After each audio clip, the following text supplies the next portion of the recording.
Assalamualaikum warahmatullahi wabarakatuh. Perkenalkan, kami dari kelompok 9 yang beranggotakan 1. Eris Tiara Noviantika dengan NIM 1902010377. 2. Marcella Ajeng Azhari dengan NIM 1902010333. 3. Elda Alifa Monelia dengan NIM 1902010331. Di sini kami akan membahas tentang komponen komunikasi, proses komunikasi, dan merancang komunikasi yang persuasif. Pengertian perilaku konsumen menurut Kotler adalah studi tentang bagaimana individu, kelompok, dan organisasi memilih, membeli, menggunakan, dan menghabiskan suatu produk, layanan, ide, atau pengalaman untuk memuaskan keinginan dan kebutuhan mereka. Proses komunikasi dalam perilaku konsumen. 1. Proses psikologis. Proses psikologis terdiri dari 1.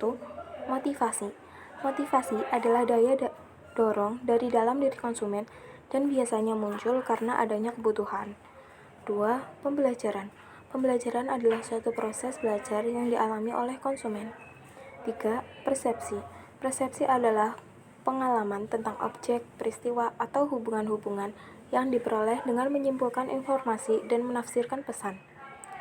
4. Memori.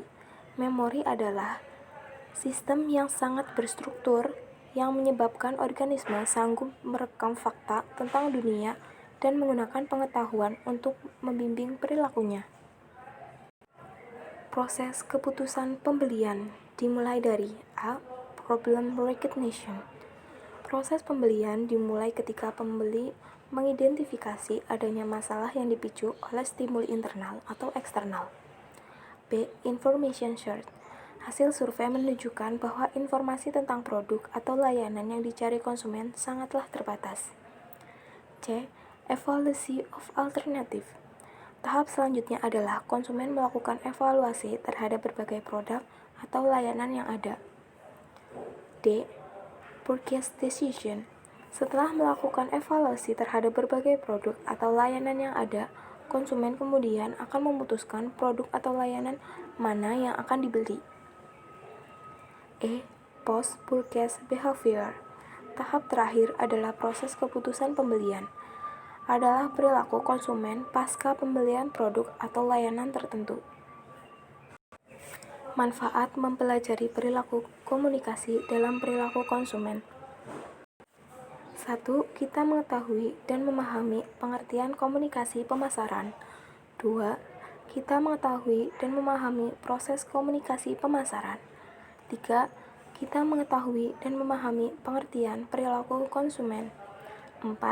Kita mengetahui dan memahami beberapa proses komunikasi dalam perilaku konsumen. Komponen komunikasi dibagi menjadi 3. Yang pertama, kognitif. Individu mencapai tingkat tahu pada objek yang diperkenalkan. Yang kedua, afektif. Individu mempunyai kecenderungan untuk suka atau tidak suka pada objek. Yang ketiga, konatif. Perilaku ini sudah sampai tahap hingga individu melakukan sesuatu tindakan terhadap objek. Pengertian komunikasi persuasif secara umum. Komunikasi persuasif adalah komunikasi yang bertujuan untuk mengubah atau mempengaruhi kepercayaan, sikap, dan perilaku seseorang sehingga bertindak sesuai dengan apa yang diharapkan oleh komunikator. Komunikasi persuasif menurut para ahli. Yang pertama, menurut Knet, menyatakan bahwa komunikasi persuasif merupakan proses komunikasi antar individu.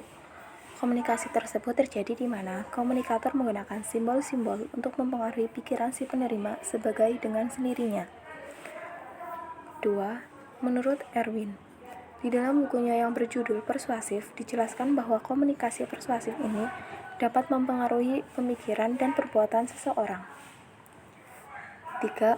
Menurut De Vito, menyatakan bahwa komunikasi persuasif merupakan komunikasi yang bertujuan untuk menengahkan pembicaraan yang sifatnya memperkuat, kemudian memberikan ilustrasi dan menyodorkan informasi kepada khalayak. Unsur-unsur komunikasi persuasif. Komunikasi persuasif kan dapat terbentuk dengan baik jika terdapat unsur-unsur seperti yang akan dipaparkan di sini.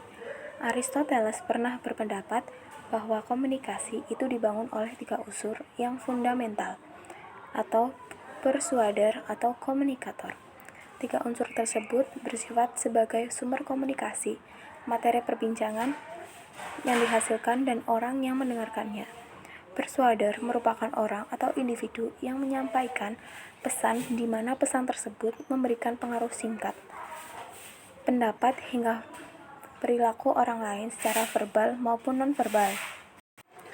Di dalam komunikasi persuasif, peran seorang komunikator sangatlah penting dan berpengaruh, sehingga ia harus memiliki nilai performa yang tinggi. Seorang komunikator yang memiliki nilai performa yang tinggi dapat dicirikan dari kesiapan, kesungguhan, ketulusan, kepercayaan, ketenangan, dan keramahan hingga kesederhanaan dalam menyampaikan pesan. Komunikan merupakan individu yang menjadi tujuan pesan itu disampaikan oleh komunikator baik secara verbal maupun non-verbal. Kepribadian pada seseorang komunikan juga mampu memberikan pengaruh terhadap penerima pesan.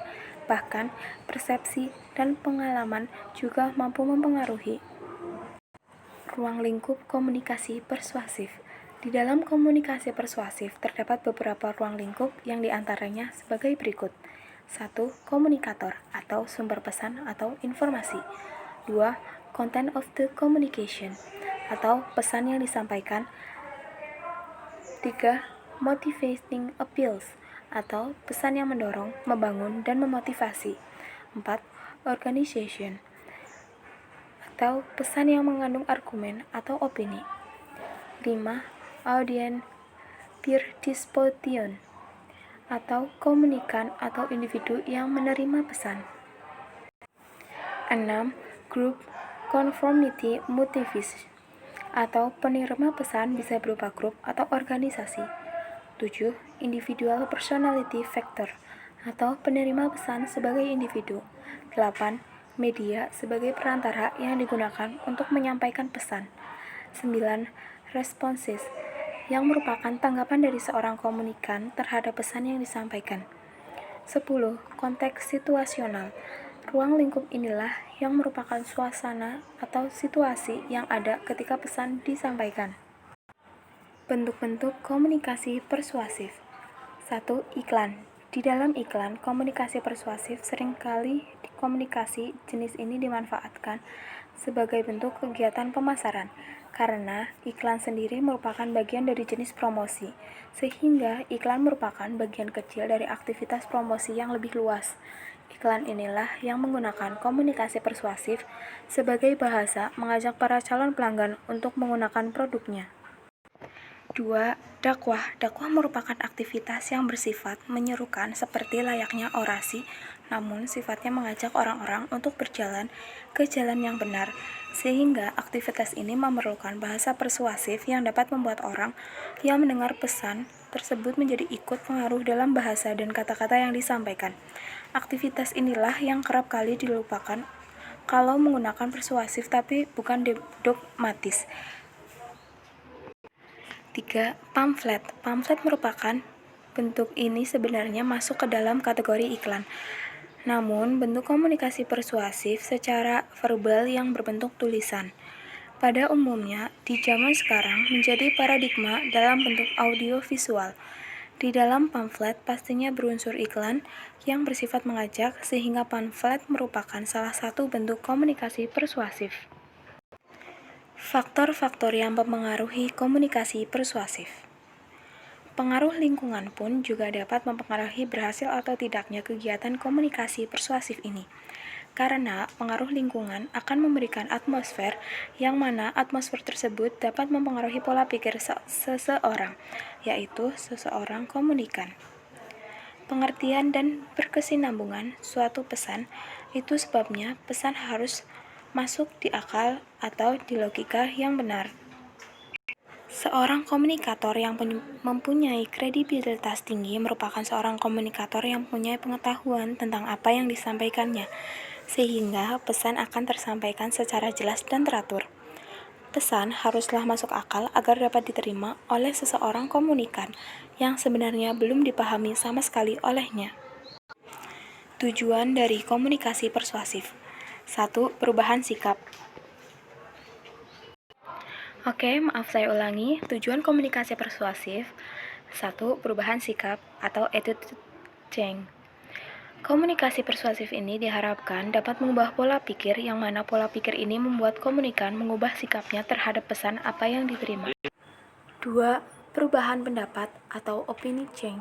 Seseorang komunikan pastinya memiliki pendapat atau anggapan yang berbeda dari seorang komunikator, sehingga perlu adanya komunikasi persuasif sebagai alat mengubahnya pola pikir komunikan yang membuat komunikan ini mengikuti pendapat atau anggapan yang disampaikan oleh komunikator.